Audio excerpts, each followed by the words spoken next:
syndrome is a mental health condition that makes one to blame others for the problem he created for himself. The street of Accra is trembling with voices through megaphones, chanting words that echoes across the capital. Nigeria must leave Ghana.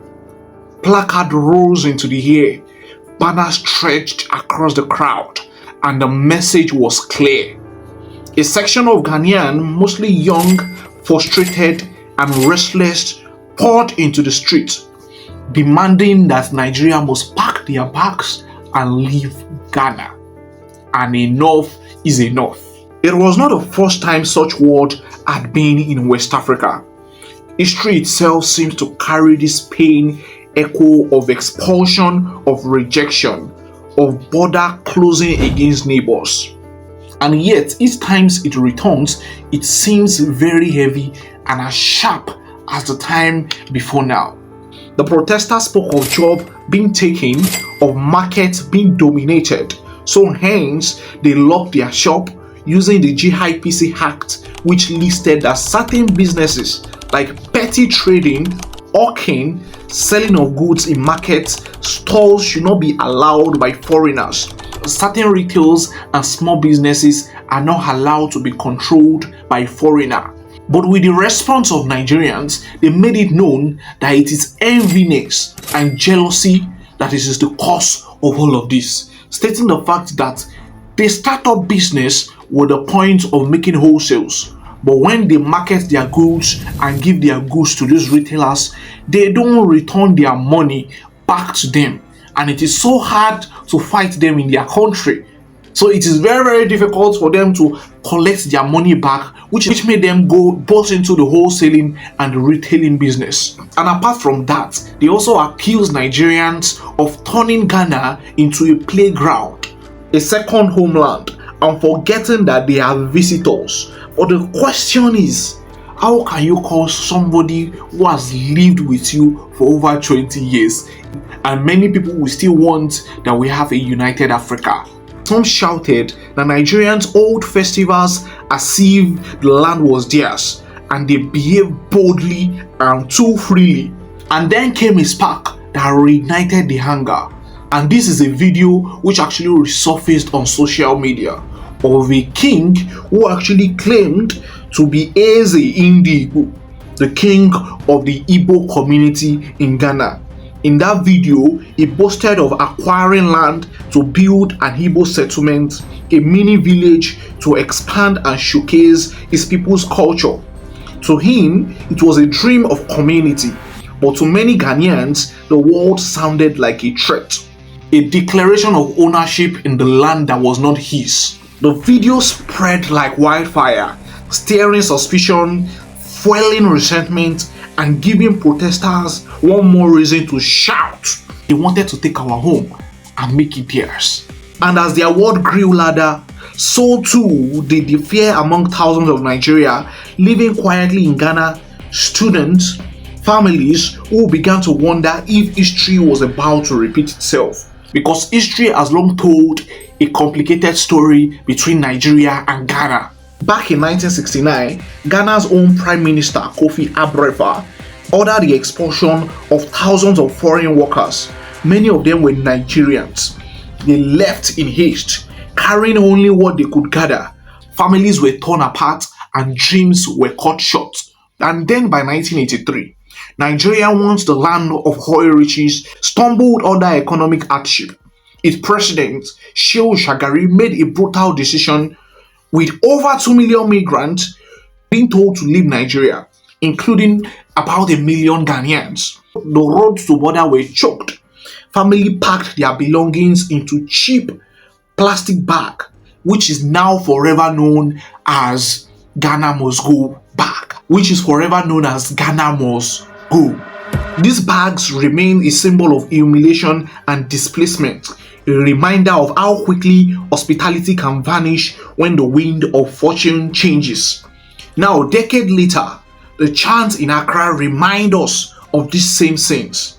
Protesters may not have chased Nigeria physically, but their words resonate very strongly, and it felt like stings to so many people. You don't belong here, you must leave. And for Nigeria who remember their parents' tones of 1983, the pain feels recycled, as if the lesson of yesterday had been forgotten. But why do these feelings return again? It is true that Nigerians are everywhere. In Ghana, they own shops in crowded markets, they run successful businesses, they study in universities, and many in Ghanaian families. Their energy is restless and their ambition is loud. To some Ghanaians, this is admirable. To others, it feels threatening. The fear of being overshadowed grows. The worry that one day the guest may become landlord. This is why this story cannot be told from one side alone.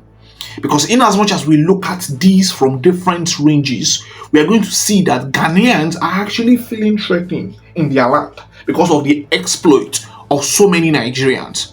And apart from that, Nigerians has also been associated with so many illicit things which are really not cool. So many people made mention of the fact that there is something called prostitutions, and Nigerians are at the forefront, making it known that Nigerians are the front four goals, are the ones setting the landmark for Ghanaians. And to be very honest, I don't know what to say about that, because I expect that it is very, very possible that there will be Ghanaians too that will be engaged in prostitution. But we cannot fight that out. There were also allegations that these people are the one that are into Yahoo, that all Nigerians, majority of Nigerians in Ghana are into Yahoo 419. And I'm asking the question, where in the world is 419 not being done? So if you actually associate it with Nigerians alone, some people have actually claimed Ghanaians receive their musical artists with open arms. Why when they go to Nigeria, it is difficult to blow there. And the problem is we are dealing with game of numbers here. Nigeria has a population of over 220 million, if not up to 250 million. Ghana, with all of their population, are dealing with 30-something million. We will remove 30-something million how many times to be able to get Nigerians' population? So you must know that the population in Nigeria is crowded enough with so many people and so many musical artists trying to blow. So to bring you in the success of Afrobeat, which is not only listened to in Ghana, but listened all over the world, it will be so difficult if your song is not sweet. But if your song is so sweet that people can actually relate with it, it will be so easy to push your songs. There are so many artists in Ghana, and many Nigerians actually vibe well with. But many Nigerians will not vibe to songs that are not hits. I'm sorry. There have also been bad allegations being laid on Nigerians alone, saying that Nigerians are the ones responsible for this. And in as much as some of them might be true, does that mean that Ghanaians don't involve themselves in atrocities? That is the question everybody is supposed to be asking each other before we actually blame one particular sect. If you determine that somebody is wicked, does that mean the whole people in that entire sect are wicked? I don't think that should be the case. And I'm thinking that it makes sense that everybody fight for united Africa rather than having this division. The love has always been there, talking about the rice issue, talking about the things that we do in comparison. And on social media, we feel love, but it looks like on sides there is no love. It looks like back there in Ghana, the way Nigerians actually love Ghanaians, we are not being treated that way. Because to have seen those numbers, to have come out in the general place and said Nigerians are the one involved in this, Nigerians are the one involved in that, it is only Nigerians that are actually involved in corruption, it is only Nigerians that actually do 419, it is only Nigerians that actually do this, do that. It is scary for the Nigerians back in the country called Ghana. The truth is, whether we like it or not, these nations both carry scars. Ghana remembers the humiliation of 1983, Nigeria remembers the rejection of 1969, and both carry this heavy weight of poverty, unemployment, and government that has often failed us. But in spite of all of these things, there is something that unites us together, and that is the fact that we are all Africans. And if we are all Africans, all we can do to ourselves is to help ourselves to stand as one. And when we stand as one, nothing can hold us bound. Until I see this particular person as my neighbor, I see this one as my neighbor. I don't hold grudges just because it's Nigeria. I see him succeed. and I see myself succeed, and everybody works hand in hand, then can we have a united Africa? Our difference shouldn't be a stick or a stereotype that many people use to judge us. Oh, because he's Nigerian, because he's Ghanaian. It should not be. It shouldn't be. But let me know what you think in the comment section. Do well to follow me. Do well to like, comment, and share this video. See you in the next.